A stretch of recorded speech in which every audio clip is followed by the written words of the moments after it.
মা বাবার পাপের কারণে কি সন্তানদের উপরে কোনো মুসিবত আসে?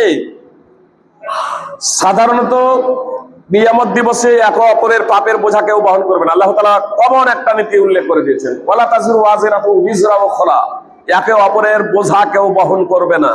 তবে পার্থিব জগতে পরীক্ষার সম্মুখীন হতে পারে।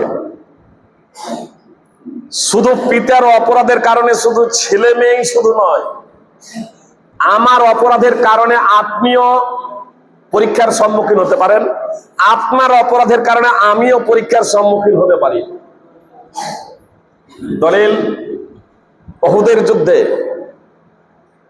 50 জন সাহাবীকে নির্ধারণ করেছিলেন এক পাহাড়ের চূড়ায় এই বার্তা দিয়ে, জয় পরাজয় উভয় অবস্থাতে পাহাড়ের চূড়াতেই থাকবে, যতক্ষণ না দ্বিতীয় বার্তা যাবে পাহাড়ের চূড়া থেকে নামবে না। প্রথমে ইসলামের জয় জয়কার, যুদ্ধের প্রথমে ইসলামের জয় জয়কার, ইসলামী পতাকা উঠছে, মুশরিকরা যুদ্ধের ময়দান ছেড়ে পালাচ্ছে, আপসে বলা বলি করছেন আর কিসের অপেক্ষা, যাই আমরাও গনিমতের মাল সংগ্রহ করি।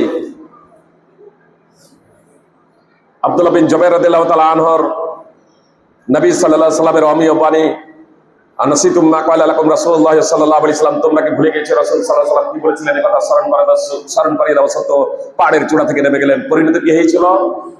70 জন সাহাবী শহীদ হয়ে গেলেন। শুধু তারাই শহীদ হলেন এমনটি না, 70 জন সাহাবী শহীদ হয়ে গেলেন। শুধু তাই নয়, মুহাম্মদ সাল্লাল্লাহু আলাইহি সাল্লামের বিন্দু মাত্র ত্রুটি ছিল না, দোষ ছিল না এতে, অথচ মুহাম্মদ সাল্লাল্লাহু আলাইহি সাল্লাম আহত হয়েছিলেন, তার পবিত্র দাঁত ভেঙে গিয়েছিল। তাহলে ভুলটা করলেন অন্যজন। আল্লাহ তাআলার পরীক্ষা সার্বিকভাবে। আল্লাহ তাআলা পবিত্র কোরআনে বলেন, যাহরাল ফাসাদু ফি বাররি ওয়াল বাহরি বিমা কাসাবাত আইদিন নাস লিউযীকাহুম বাদাল্লাযী আমিলু লাআল্লাহুম ইয়ারজিউন। জলে স্থলে বিপর্যয় ছড়িয়ে পড়েছে মানুষের কৃতকর্মের দরুন। আল্লাহ তাআলা তাদের কতিপয় কৃতকর্মের স্বাদ তাদেরকে আস্বাদন করান, যাতে তারা ফিরে আসে। সূরা রুম 30 নম্বর সূরার 41 নম্বর আয়াত।